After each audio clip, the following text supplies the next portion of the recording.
Hey everybody, this is Lewis. This is my kitchen. It's small and annoying. So what we're going to do today is we're going to make some chocolate chip cookies, and I throw as many chocolates onto that as you want, because by the time we're finished, once you squeeze one of my cookies, we'll hopefully have something like fudge. Or you could put it into a blender with 1 cup of milk and have really thick chocolate milk. Either way, we're going to start with butter. When you do this recipe, you need to take and get some of your ingredients down from 42 degrees down to room temperature. So we take the butter, our egg cutter. Mine looks like this. I shove it right down onto the butter to get little shapes like this. Now the reason you see them all laid out on cooling racks is because when they get out of the refrigerator, they're very cold. You get air underneath it and on top of it, so that when you put this into that, you're not going to have that much of a problem. The next thing you put in with the butter would be the eggs. Now eggs also come out of the 42 degree compartment, and when they're still in their little shells, these little carapaces keep the temperature good and cold for quite a while. You'll notice the red dot here. 54 degrees. It's not going to cut it. Ordinarily I take this and do this in a bowl, but if we do it right onto a plate, there's more surface area for the surrounding air to get to the egg to bring it down to normal room temperature. Now I'm doing 2 batches, so whoops, let's just move that one out of the way. And you'll see how much easier it is to add this stuff to the mixer a little later on. So the French have this crazy little term called mise en place, which means in its place. You have all your stuff ready to go. Now we have 2 batches worth of butter and eggs getting down to room temperature, and everything else.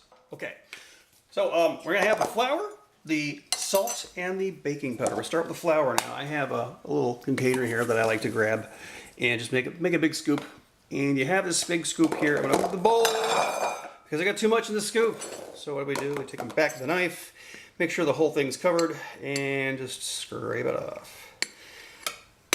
And into the green bowl. All right, that's 1. We're gonna do 2 cups of flour. And because my mom had a funky way of doing cookies when I was young, she'd add, well, yeah, go figure, more flour. So, how much more flour? 4 more tablespoons. Look at all the noise I'm making in the background here. Now, I got this thing, where'd my knife go? That's okay. Any flat surface will do it. 1, 2, 3, 4. 4 extra. There, boom, there we go. Now, here's where the chocolate comes in. We have a little bit of, that stuff right there from said company. Screw it. Let's do it like that. 3. And we're going to 1 teaspoon of baking soda and there we go. And we scrape just like that. So, we've made a mess, etc. So, we move on to the other dry ingredient, which is the sugar. We're going to have 1 cup of everyday sugars. That was loud. 1/2 cup brown sugar. I like using the dark stuff. Pop it in here. Look, nice and flat. Boom. I love these mason jars for this. So I can either go like 4 scoops of this, but why do that when you have another cup? Okay. About to do it, right? Okay, cool. Well, maybe just a little touch more because I was a little short. That whisk. So I'll sit here on the couch and I'll watch television as I'm breaking up all these little granules of brown sugar into the regular sugar. And why I do this is because sometimes this happens. That just, a little bit of moisture got into the brown sugar. When I do this, I can see those little rocks forming, and when I'm mixing it up in my KitchenAid, sure, the KitchenAid does a pretty good job at mixing, but when it comes to little stones like that, sometimes it'll miss it, so I just kind of break them up as I go here. So that, I'm going to call that quote-unquote good enough for now. That's enough to take the sugar off, right? Okay, same situation. There we go, boom. So right about now is when I would turn my oven on. Now I have one of those fancy ovens with push buttons, whatnot, where the other, I put them away, that's right. We kind of just go, well, let's see here, I'm going to bake. So now I have a convection oven. I've tried doing convection with the cookies before, and it turns out the top layer, the top rack, gets more cooked than the bottom rack. So just go with old-fashioned bake. Now while the hot box starts doing its thing, we start picking up your cookie sheets. If you have cookie sheets that at one point had purported to be non-stick and over time have become stick. This is sort of what it looks like. You see the little pitting and whatnot that happens there. Gets baked into the Teflon. Something stupid happens, you put it in the dishwasher and it bakes it. Dishwasher and nonstick anything. Bad idea, because I had to buy another set of cookie pans for my dear and lovely wife. What do you do with the old ones? A little bit of parchment paper and you just stick it down there. What you see before you is a Sunbeam 1947 Sunbeam mixer with the juice attachment. This is not what we're using today. I have a KitchenAid that is Marilyn Monroe green. So what do? I take the bowl here. I grab the bowl. Why is the camera on my chin? You know how hard it is to do this with one hand? Oh, hang on. Remember those wet ingredients we were talking about before? Now the butter. So what is wrong with this picture? Your KitchenAid will come with a variety of lovely attachments. It'll have your feeder, which we should be using, a dough hook, which, well, we're not making bread today, not yet, and the whisk. Now, I've used these things before. Wow, that was loud. Discovered that I have to constantly scrape the bowl to get the goop off the edge of the bowl. It has, squeegees on the edge. Ooh, sexy. We'll just put this in here. Yeah, big one. All right, that's just gonna go to town for a while. Right. See that consistency? That is not what you want. Okie dokie. So it seems that consistency I spoke of before, which looked like basically scrambled eggs before you scramble them. You know what? You don't scramble them in a bowl, but you scramble them in the pan. You get that yellow and white thing that happens. That's what we had before, but now we have sort of a cottage cheese looky stuff here. As I said, looky, because it's a word. This is our sugar. This is really easy. And it's in. Maybe that's a little slow. One more notch. There we go. That's the sound. You may notice I turned the speed up a little bit, but now we have this, which looks like oatmeal. So we have something with which to start. I almost said to start with. Oh, batter. Oh, good Lord, what's going on with me today? Things are falling apart. Help!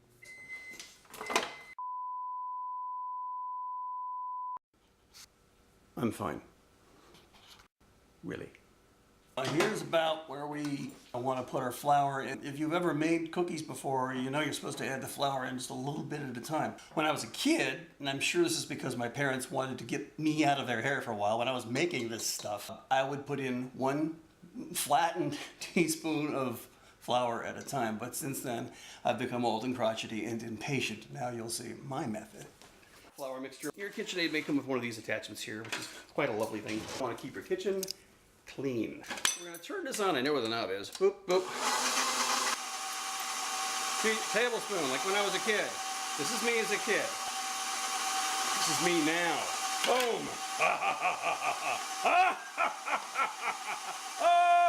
Okay, wait, hold on. Okay, we can continue.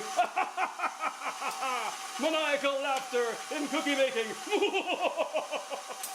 In all seriousness, we can see that the flour is worked into the dough here, and we get little powdery bits on the top of the batter. I don't know if you can tell, it's right there. You see that? After a while, that would go away. But when you're running this, is when you put the flour in, just keep an eye on it and make sure that it's integrated. 2 scoops at a time will do it. I'm gonna do a little slower speed here. You can watch what happens. See that? Poof, poof, poof. And then, see, it's already gone, so in we go. By the time it's ready. Eventually, you get to a point in the bowl where you can't really scoop very much anymore. It's just kind of do this, sift it in a little bit at a time. And you wait. Integrate it a little bit more. And you wait. And the last bit. Easy peasy. So, thank you, Alton Brown, for this shot. So what we do next is to make this chocolate chip cookie dough. More chocolate chippy. We take a half a ramekin chocolate chips and put it in the microwave. If you think I'm going to turn the microwave on, my camera inside, you're nuts. So we just basically give it, I don't know, 38 seconds. Let that go crazy in the nuke box for a little bit while we learn a little bit more about excess. Now, my dad has always told me all things in moderation, but including moderation. So with that said, this recipe calls for 1 cup of glorious chocolate chips, which, by the way, looks like this in a coffee mug. Or this, if you're from Europe.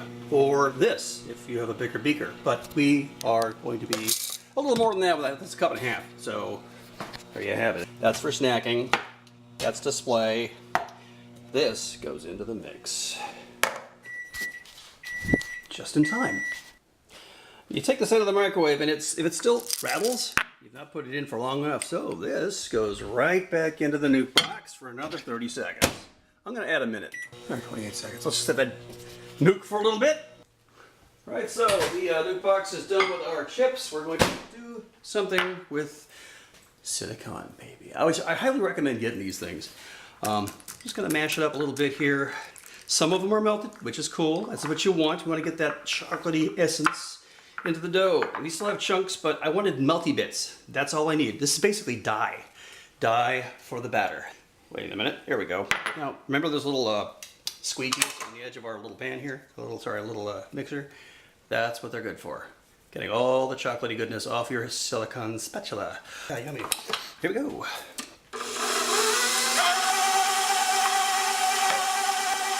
Shameless. Oh, baby. Break the clutch on that again, do I?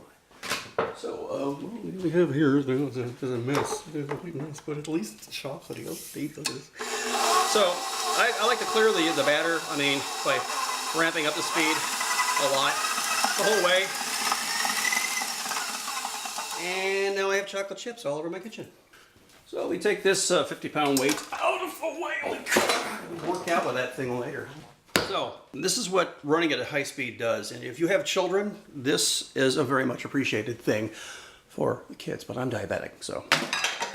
We are going to start scraping the bowl. But we are going to get a nice mass of thick dough to prep onto the counter. Glob. In all seriousness, you just take the silicone spatula and you just keep, you want to get as much cookies as you can out of the batter.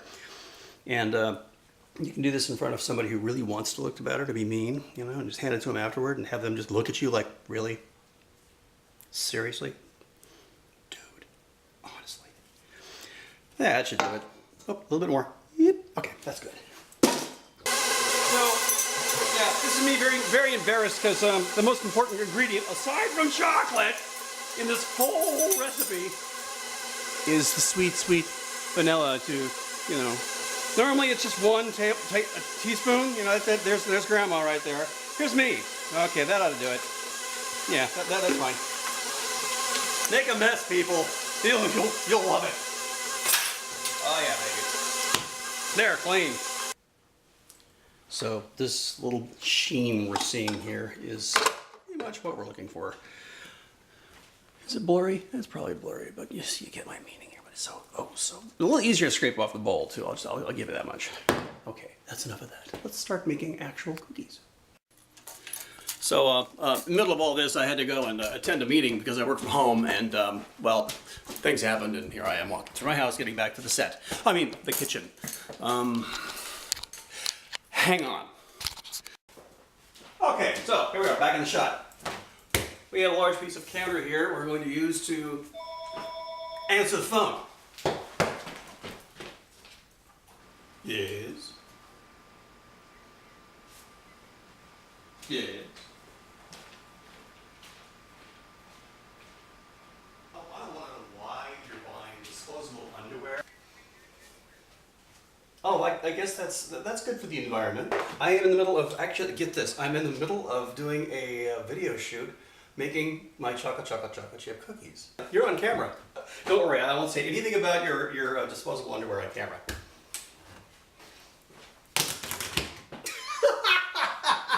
All right, so that happened. Outtake City. All right, let's do this again.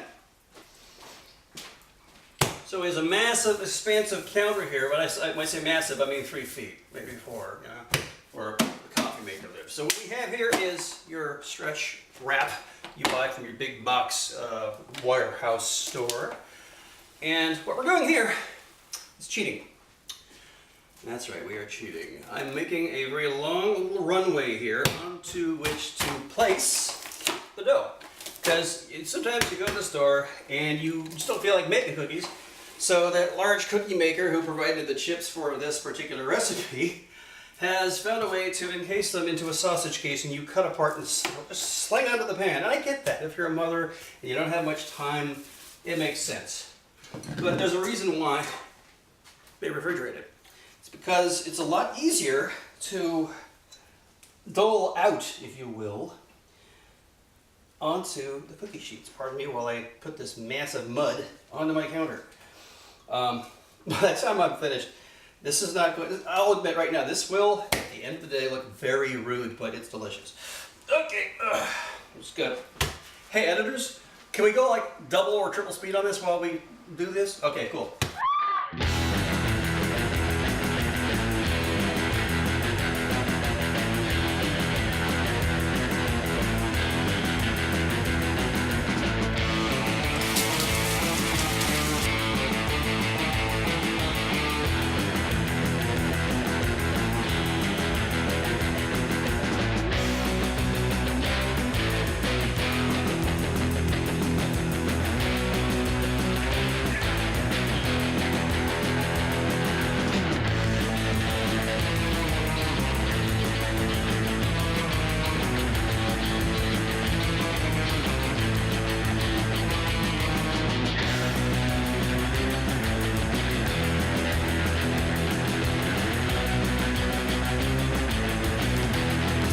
Bang! So now, just in the interest of providing more and a more interesting dynamic on how I'm filming all this sort of stuff, looks like our oven is finished heating up. It looks as though we have a very large log of brown stuff on my counter behind me. I will now show you how to wrap that stuff up and slice it once it's refrigerated. Woo! Here we go. Alright, so, plastic cookie dough. Observe. Peel it up from the counter and bring it up on its side. Right? Once you have it up on its side, you can tack it and start making the log shape you wish to achieve. This is where it starts to look rude. Deliciously rude, but rude. Okay. And fold it over on both ends. Little box pleat. And diagonal on both sides, and we just continue the roll. Boom, boom, boom, boom. Now then, it's flexible, it's a pain in the butt, but it's what we need. Now, in order to dole this out onto the cookie sheet, we're going to be using a tool typically used for something else. This is a dough knife. Technically, this is dough. A lot of this is used for like bread and whatnot. So once it's out of the container and completely refrigerated, we're going to dole it off like this, making sure that we get even portions. But before we can do that, we need to make sure that the log is evenly distributed throughout the plastic wrap. So just kind of run your fingers up and down like this and make a consistent shape like the Play-Doh Fun Factory that we are making with our hands. And we go back the opposite direction to make sure that everything is well distributed. Technically, I'm not making a log, I'm making a cube. Well, a long rectangular, like a 2x2, right? I'm feeling thicker on this side, so I just squeeze a little bit more and distribute the dough further down to ensure that we get even distribution. So cutting it later isn't going to be like a big fat pain in the butt. So I think it should do it there. This does feel a little thicker on this side, but sometimes you're just going to get that. While we transport this to the refrigerator, there's a need to have someone else open the door to the garage where your other refrigerator is. So hang on while I do something interesting and fun. Ready? Whoop. And that's how you walk to the door. You know, put your hand. You come with me. Let's just do this thing. Oh, welcome to my house. It's getting darker. There's my office. Hi, David Bowie. All right. Oh, good. Hey, light. Okay. Now you get to see the mess that's my garage in the dark. Not quite yet. Hold on. Oh dear. The log is slipping off my arm. Help me! It's getting me! It's choking me! Ah! I'm kidding. That's my car. Okay. Let's hope I actually made space. I have space! Woo! Okay. Move the Hansons out of the way. All the beer I don't drink because I'm a kidney transplant recipient. This is for when we have parties. And we have to do that little smoothie thing again. We may have to bend it just a little bit, but as long as we have a consistent shape all the way down the log, we're good. This stays in the box for about, I don't know, an hour, overnight, whatever you want to do. Me, I'm gonna go run a 10K, come back this afternoon, and cook these bad boys. While we're waiting for the cookie dough to firm up, I want to basically share with you a little thing that my mother-in-law does with the things that she bakes. She does brownies with macadamia nuts in them. They're amazing. And because she flies so much, she puts them into little containers and takes them with her and gives them to the flight crew. Oh, you want to talk about excellent customer service after that. She's been known as the brownie lady. I want to be known as the cookie guy.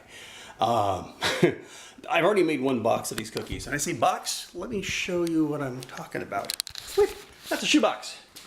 Inside of which I've placed some foil and reinforced it, the edges with some gaffer's tape there. Gaffer's tape because this is going to a film crew in the neighborhood where I live. Yes, there's something going on with Netflix. So this is just a big fat thank you to them for what they do and how much work they put into making the things we watch on our couch. So remember those eggs I stuck in the fridge after taking them out of the fridge to get to room temperature?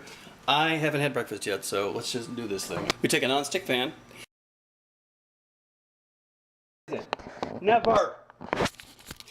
So, open this with one hand as best we can. Oh my god, look how talented I am, huh? Woohoo! Remember that spatula I was talking about I use for cookies? Well, I also use it for making my scrambled eggs. Woohoo, baby. I also made reference to a consistency in the dough, or actually in the creaming portion of all this fun stuff. And we're going to see exactly what I was talking about right now. Here we go. Here go the eggs. They start off as fried eggs until I start to push them around. Yeah, I'm a bully. I'm just shoving these things around. You see how we got the yellow and the white happening there? When you get to this in your cookie dough or your creaming stage, you know you're not done yet. You want something that's a whole lot more mixed together, all one color, right? And just like with scrambling eggs, you'll know you're there when you have all one color, right? Well, when you're doing scrambled eggs like this, you know, there's no extra work to it here. Of course, your cookie dough shouldn't start to look like scrambled eggs, but you get my meaning, right? This is just a project example of what to look for when you're creaming your butter and your eggs. It's breakfast time. Okay, so now we have this long, disgusting log out of our refrigerator, and it's good and rigid now. Well, sort of, anyway, but it's much better than it was. So we're going to unwrap it and start going to town on this thing.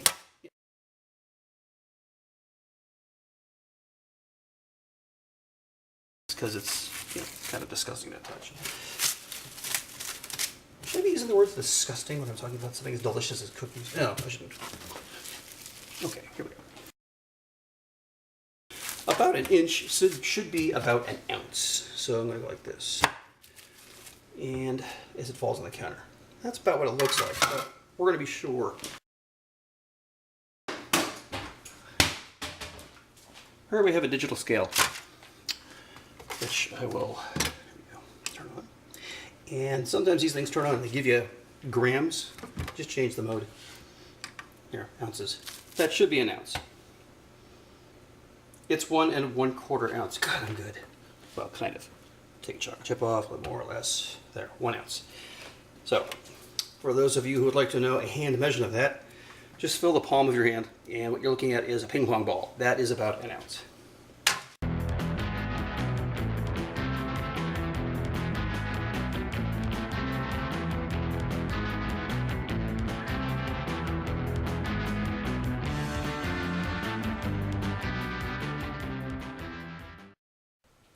As you can see, we can, with a little bit of mess, put about 15 of these little globs onto this sheet, and that's going to go right into the oven. I mean, notice how I prep the oven here. If you have a flat cook surface, it's great to just put paper towels down, cooling racks just like that.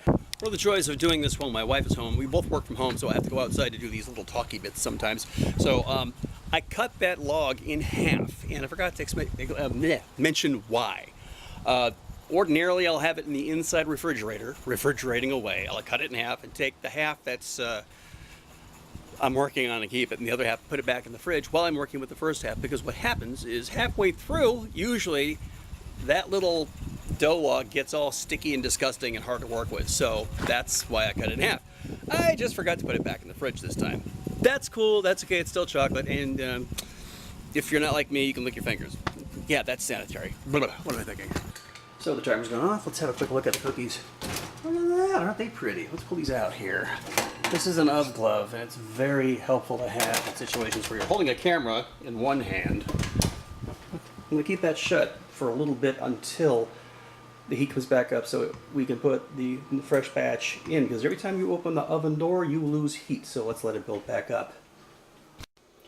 Getting close, we see some of them have like gotten together. So let's open here, taking the spatula, very surgically putting a little crease between the ones that are touching. Just came out of the oven a little bit ago. You can tell because they're still flexy. Let's take it out of a cooling rack. Silicone is a great tool. I highly recommend getting a whole lot of it for your kitchen. So the amount of time it takes for you to get the cookies off the cookie sheet and onto the cooling rack should be just enough time for your oven to be back up to temperature. So let's grab these guys here and put them in I almost said the refrigerator. There we go. 10 more minutes. So it's knife time. Knife time for this thing, because, well, when we are cooking with the cookies here, we're dealing with something that's cold and refrigerated. You want to keep one half good and cold and refrigerated in your refrigerator. Hey, that was my refrigerator. Look at that. Oh, good Lord. Let's just pop it in right here. So now we got a half. The reason we have a half is because by the time I'm done cutting from here to here with my pastry knife, it's going to get kind of sticky at this end. It's really hard to control. See how I got these peaks all over the place? Those are my fingertips. And no, that was not fun. But hey, at the end of the day, cookies. Okay, so I'm right-handed. I'm going to grab the hot stuff with the left hand and grab the cold stuff with my right hand and do the hot swap. Here's how we do that. Ready? 1, 2, 3. Don't burn your fingers. And ta-da. I'm bringing a spacer, so I'm not leaving it on an edge that the air's getting underneath there to pull it off. Not that it matters, because I'm just going to pull those little buggers right off right now.